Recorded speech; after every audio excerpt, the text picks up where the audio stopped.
Hello, I'm Nora Hall. Today we're going to talk about the basic tools we're going to need to do relief carving. We're going to show you how to do a very simple project, and afterwards I'm going to show you how to sharpen and keep your tools sharp on top of that. So let's begin first with the first tool. Right, the first tool we're using here is the V tool or parting tool, and it has a V shape, so it is actually two chisels together. They come together in a point, and I'll show you how to hold the tool. Now if I'm right-handed, I would hold the tool in my left hand with my thumb going up the handle and my hand as close as possible to the sharp edge of the tool. Then, since this wood, what I'm having here in front of me, has the grain going left to right or right to left, and which you should always have when you do a relief carving. The grain always should go like that. I have my left hand here on the wood, and my right hand I put right in here, if you can see that. And then make sure that you always have this here down and not carving like that, up but down, so that you have the cut under control. We're going to do just a couple of small cuts with the V tool, and I hope that you will try this, and especially because some of the cuts I do are a little unusual for some of you people that have carved before. But try to forget all that and try to do it my method. It's pretty well proven over the years and over the centuries, because in Europe the old masters carved like that, and over here a lot of people don't know about this. So we're doing a lot of things now that might be unusual, but you get used to this method pretty soon, and then the carving will be a lot more pleasant than you ever could imagine, and more effective, and it will be more fun. So the wrist is on the wood, and if possible the whole arm. So then we put the tool down, and we don't go cross grain if we can help it, but a little bit on the angle we carve. Now I'll show you first how not to do it. So you don't push your tool right through it, because you don't have the control you want. You just put the tool down and make little cuts like that and push it through. So you don't make the little push cuts like this either. Watch very closely. You go back and forth, and give it a little push every time, a little more, right here, like this too. And after you do a whole row of these, this is how I do my first class always. Then you have to do the other hand and do the same thing, and go right across these little, to save some wood. You go right through the other cuts, do some checkering. Go again, don't push like that. You have no control, and not this either, the pushes like that either. No, you make the tool, you keep the tool right on the wood. Keep the tool on the wood, don't scoop them out like that. You don't do that with any of the tools I'm going to show you. So just like that, back and forth, back and forth, back and forth. And the more pressure you put on your wrist, the better the cut. Try it. Okay, that's the V tool. I have here about 6 more tools, so it makes it 7 for a beginner set. That's actually a basic set. For years I carved with only this set, so it will be possible for you too. But now we start out with we put a circle on the wood and a small circle in the center. We're going to make a flower out of that. So with the petals, like that. And we want to make the outline here with the V tool of this circle. because the flower is going to be on the inside, so that means that the nice cut is going to be inside. You don't care about this. We'll do other things with that. We can make either a frame or we can take all the wood out. Now, before we can do this with the V tool, we should know which direction to cut. And I'll show you here on a piece of paper the principle where it all comes out from. Figure out that you have a broom here, like that, and this is the handle, and you have a broom here, and that's the handle on that side. So you have them, they're worn, both of them are worn, or they have the shape of this. Now, if you push these pieces together, then you can actually, with your hand, you can go through it. Now, if you go with your hand through the two brooms, then you feel on the right-hand side there's a smooth feeling, and on the left side is a rough feeling. That's because you open the bristles of the broom. That makes it, that gets the rough feeling. Now, figure that you have a board here, and the grain goes like that, and now you go with a V tool right through it this way, the same way that you did with your hand between the two brooms. Now you go with your V tool this way, and a V tool, since it has two blades, will make a cut on the right side and on the left side. Now the right side will be the smooth cut, and the left side will be a rough cut, because that blade on the left side opens up the bristles here from the wood. So on the right side is the smooth cut, and the left side. Now these brooms are all over your work. Any work you do, any leaves you make, and any flowers you draw and carve with a V tool, you have brooms all over your work when you use the V tool. Now, so that means that, for instance, if the grain goes here for that leaf, and you take your V tool and make the outline here, that means that the left side will be the smooth side when you go from here to there. And this will be the rough side, because it opens up the bristles of the wood. Now, when you continue going this way, then the rough side will be on this side. So, consequently, you don't want that. It's got to be the smooth side, because that's the real thing you're going to carve, the leaf.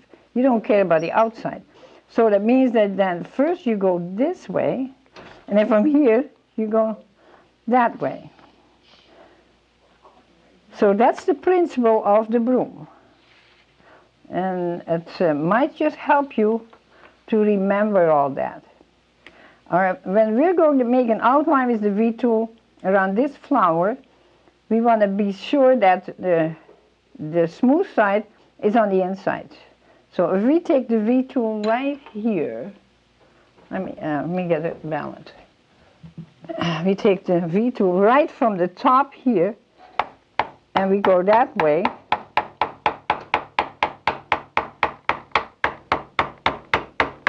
Right till there. That means now that the smooth side was on this side, on the flower side, so you don't worry about that. But it goes till here, and then if you go that way, then it becomes rough again. So all the way from the bottom here, you go this way, and you use a mallet for that, and hold your wrist again on the wood. Remember, you slide your wrist over the wood like that, but at all times you have this down. So now you change hands, and you go, that's why we have to learn how to work left and right-handed. So from here you go that way, and you stop there, and you pick it up on the top. Now, this is basswood I'm carving, and I recommend you start on basswood also, because it's very forgiving. But if this would be oak, then if you go the wrong way, If we would go this way, this would chip out, the top even of the circle would chip out. So it's very important. Now, when we start doing the knob on the inside, the heart of the flower, we're going to do that the same way. We don't want to do anything to damage that knob in the center. So we go from here and from there, and then we change hands again.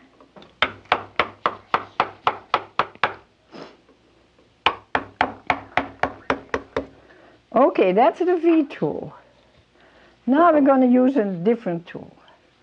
A veiner, it's the 7, and I'll give an imprint on the drawings I'll enclose in the video. This is 7 and it's pretty good size width, because this one we're going to use to chop out some wood. The center of the flower here, you want to keep that high and this low, so we're going to take some wood out there. I think I have a flower ready to show you what it's going to be like. All the time you hold your hand on the wood and you use the mallet, make little cuts, no big cuts, because that's always dangerous, just little cuts like that. Keep the outside of the flower high and go down towards the center. Now I use the other hand.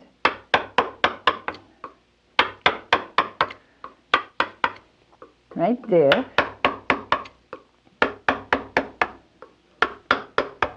Right. Now we take the V tool again, because we're not going to make a stop cut around the knob like that. Remember, no stop cuts. Show you that later. Now we take the V tool again, we go right over it, and here, so we make it a little deeper and we clean up the whole mess that the V tool made here. Okay, now the heart of the flower is coming out. The next thing we're going to do, we're going to smooth this out. So we're going to use another tool, which is a 5 or a 4 or 5 in between that. And this is the width of it, and we're going to hold this tool the same way. All these tools we hold the same way, this way, and never carve like that, so that you see your nails, then you're doing it wrong. If you carve like that, that's very dangerous, and you could kill yourself if you really slip. So always hold the tool this way and rest your hand like that, and the same this side. So we're going to smooth this out a little bit. Since it's nice and soft wood, we don't need a mallet anymore.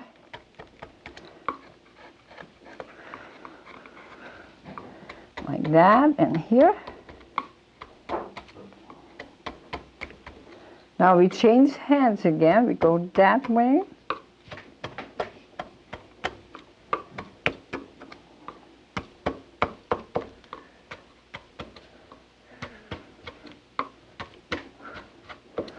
Well, now we've done this, we can take the same tool I have, the 5 tool, we can use that upside down.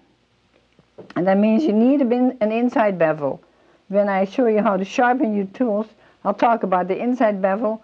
Most of my tools have an inside bevel beside a long outside bevel. So I put the tool right on top of the knob here, in the middle, and then I go slowly.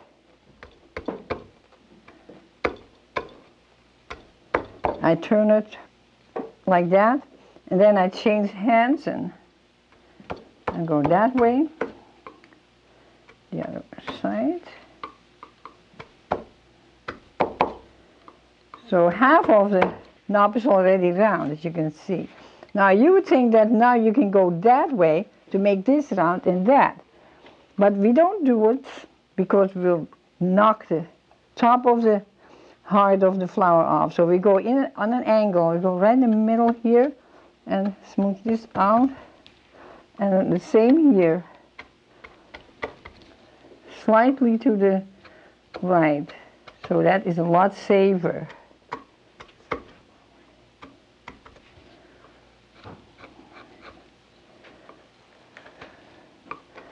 Okay, so it's kind of round, not perfect yet.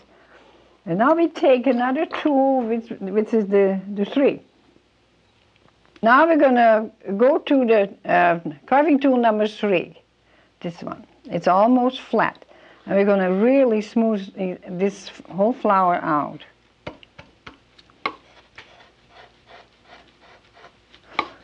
We have, of course, our hand rested here again, and we make the, no mallet in this case, and we make the real nice short cuts. We kind of slide over the tool, keep the tool on the wood, and take real thin layers off.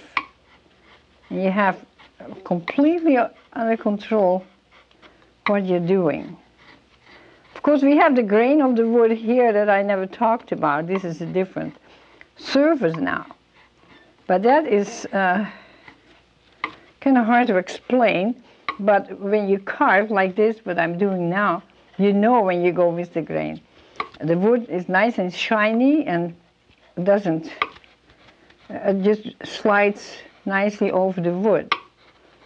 But if I would go the wrong direction this way, you feel right away that you're going against it. Plus it makes it different color, it gives it different color. So you have to get some experience with this.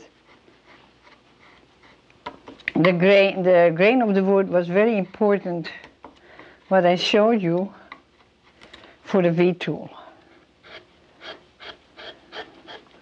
Now I'm going to do this side, so I change hands constantly. You have to get used to this left hand. And what I would recommend you to do is do all these little V cuts I showed you. First right-handed and then left-handed until you're familiar with it, until it feels good. And I would not go to a next or any project until you master that. Then I will try to make this flower. Of course, you would take a little more off like that, but then you start really just slicing it off. Real small slices, not big chunks. Never take big chunks out of it unless you have a real bold design. That's a different story. We'll do that later in a later video. Some higher leaf carving. We'll do that in the future. Of course, now these grains here come together right on this line.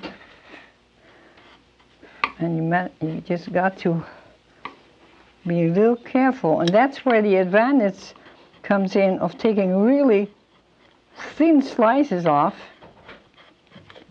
of your wood, because you never make a big mistake and it finally comes together. Left and right, left and right. And it finally comes together. There's no easy way around this. You just have to get practice. Practice is the main thing in this skill.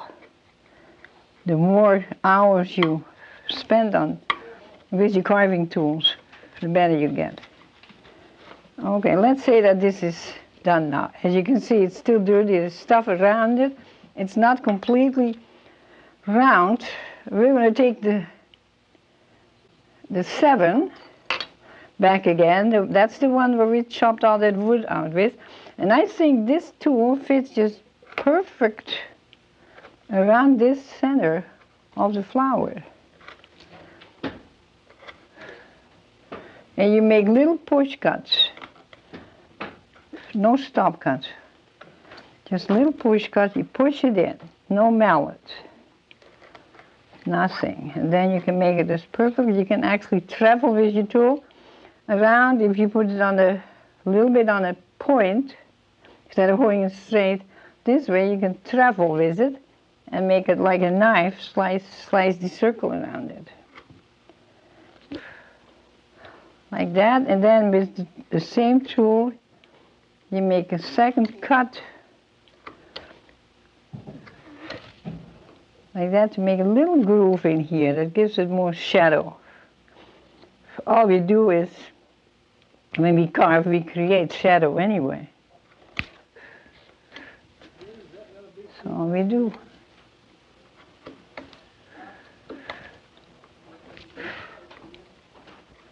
Like that.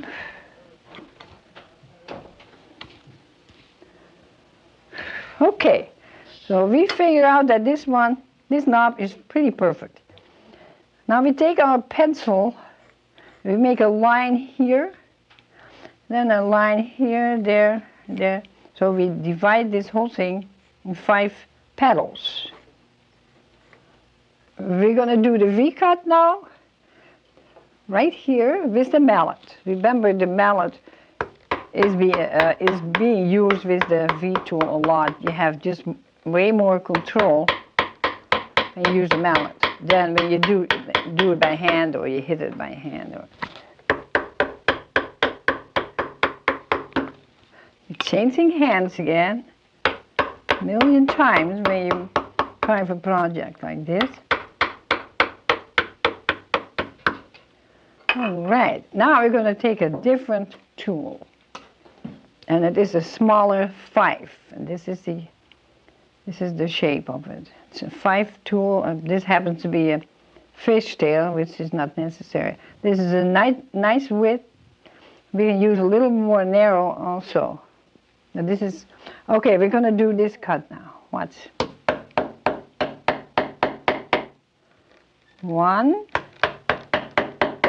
2, and as you can see, I don't go straight down, but on an angle, like that, and I put the mallet down, and then I take, now this is you should be able to do it in 3 cuts. That's 1. And we'll do the other one. Just watch closely how I go in the wood with that. So, when you do these 2 cuts on an angle, like that, and you don't hold them straight down, you go straight down, because then you can't clean it out. This way, because of the angle, it cleans it out easier. Okay, now 1, 2, and this also.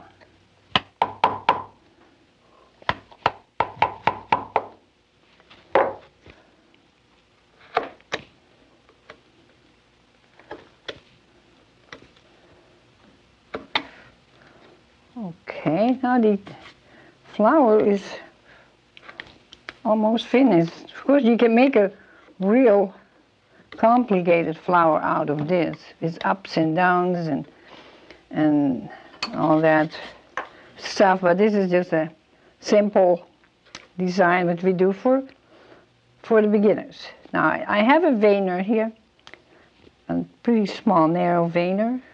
It's an 11 or something. And I make a couple of these nice decorating cuts in there. 1, 2, 3.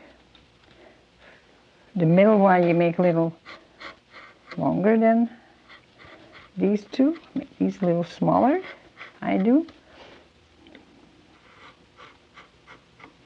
And I pushed this tool through the wood the same way as I do the other tools.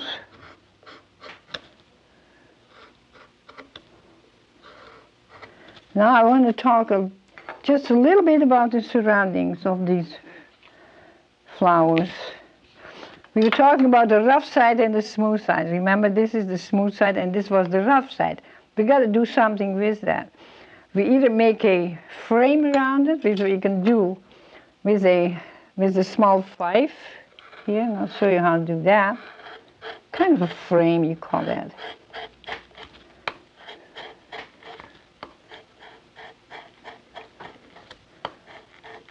Move the tool forward, back and forth in the same time, holding the tool on the wood. And then, of course, we change hands and we go that way, but I want to show you how else we can do it. Besides this frame, putting that, put this around the whole thing, we can do this way also. With the 3 I have here,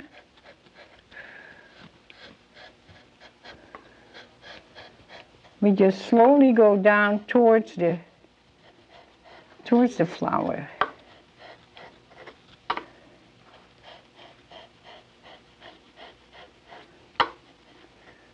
Like a smooth way of dumping the flour in there.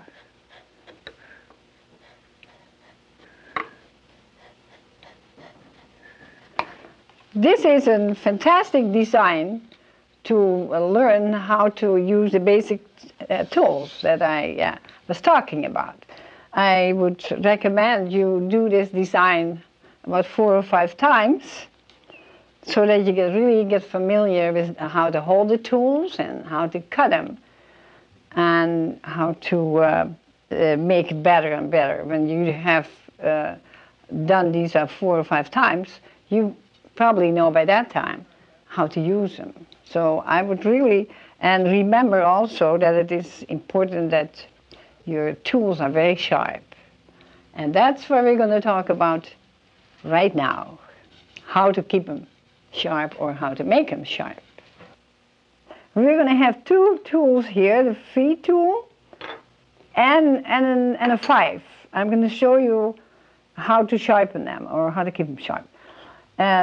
But first I will make you a sketch of the tool on this paper, because that's very important. If this is part of the handle, we have the metal here, then we have a bevel on the tool, of course, otherwise we couldn't carve with it. This is a side view, so we have a bevel on the tool. So we know that the bevel is necessary.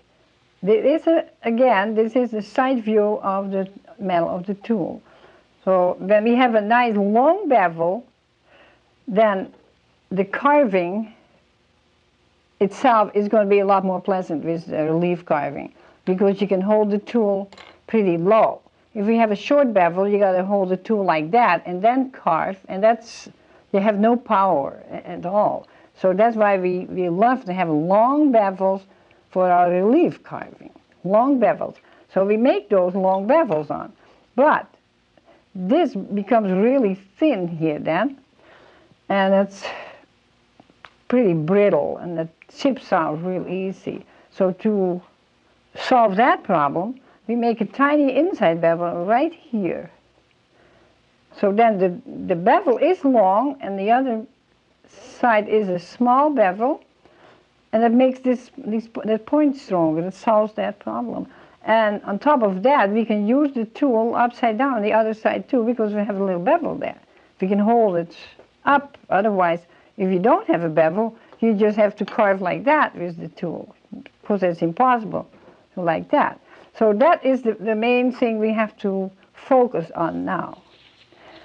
As we continue with concentrating on the V tool, of course, you might as well do that first, because that's always the hardest one to sharpen.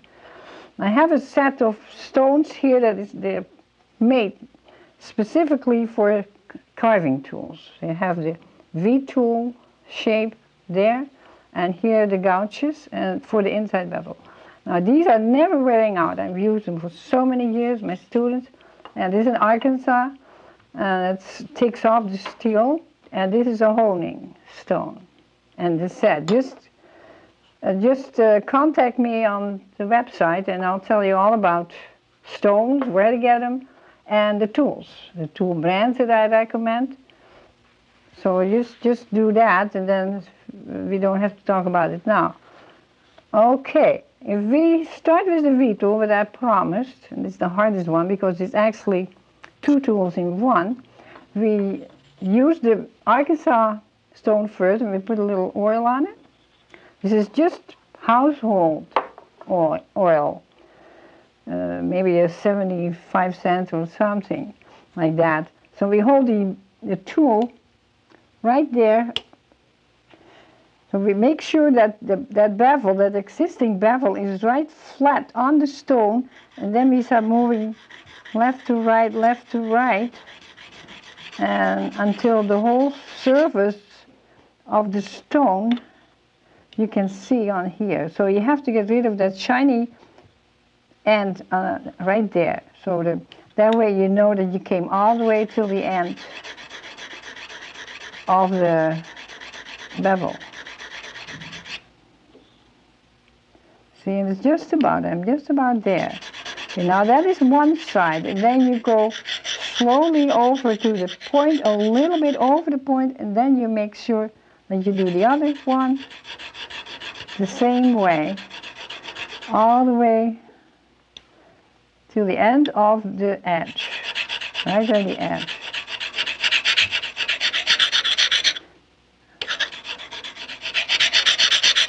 Okay, when you have done that, then you can feel on the inside that there is a burr right here. With your finger, you can feel a burr. So that means that you came all the way to the end. That's a burr. Now, that burr has to be worn off. First, we're going to make an inside bevel here with the stone. You put right there on the edge, you put your V-tool in there, do like that. Now don't push the V-tool in too much because then you make a hole in the point of the tool. This way, and then you turn it, then you do that way. Now you know that you have a burr on the outside. Okay, so you know that they came together, those two surfaces came together. Now we're taking the honing tool and we put a little oil on and put the tool like right there, straight this way, and then you go slowly over the point because you don't want a real sharp point there on your V-tool. Because if you have that, then the little lip forms, and you don't want that. So you do this way, and then you do a little bit, put a little oil on here, and then you put it on the stone in this way. That way you make the burrs smaller and smaller, and you kind of wear them off. So finally, you actually wear the burr off, and you can see it laying on stone.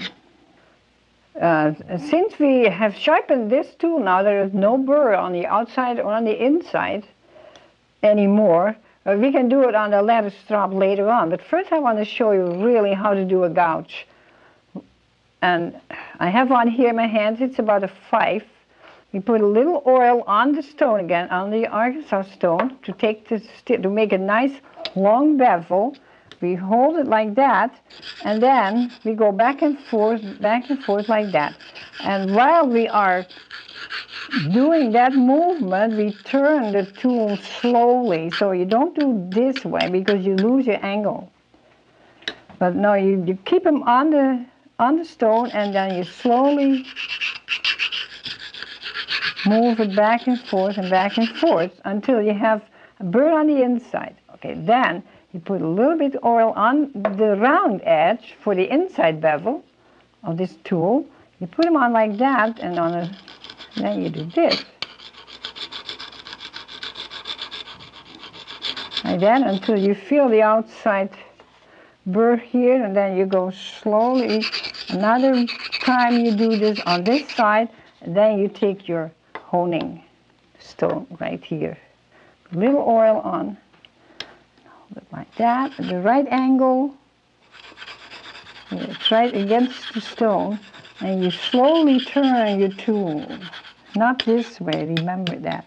But you hold the tool on the stone and slowly turn it. Then you have some oil on this side for your inside bevel. And then you keep on going back and forth a couple of times until you see the burr just laying right here on the stone. Let me take that oil off. I want to show you now how I do the strap. Okay, I have here that ladder strap, and that is a belt. You can use a belt too, an old belt, anything leather. And the 5, the gouge, I will pull over this way, pull towards you, but don't make this movement because you round the edge off. But pull straight back like that, and then you make the make the leather strap kind of round here, like that for the inside, and then you go back a couple of more times. Now with the V tool, you do the same thing here, like that, and then you go over the little point there, like that way, and now to do the inside bevel on this tool, you go on the edge, you put the strap on the edge of your workbench and pull towards you, like that. And then the other side you do this way. Okay. Then you go back again until it's perfectly sharp. And then it would hook on your skin. That's how I always test the tool. I've done it for years. You can use all kinds of electric stuff, you know, machines and stones and buffers, but this is the basic way to do it. We recommend you contact me if you have any problems. Contact me on my website address, and I'll give you all the information also about tools and other things. By the way, you can get my drawings that I saved for years and years, and even some of my dads from Holland. You can find them on the website and see what you can use from them. Take a look, they're very interesting, these patterns. I hope you enjoyed this hour with me, Nora Hall, and we'll see you in the next video.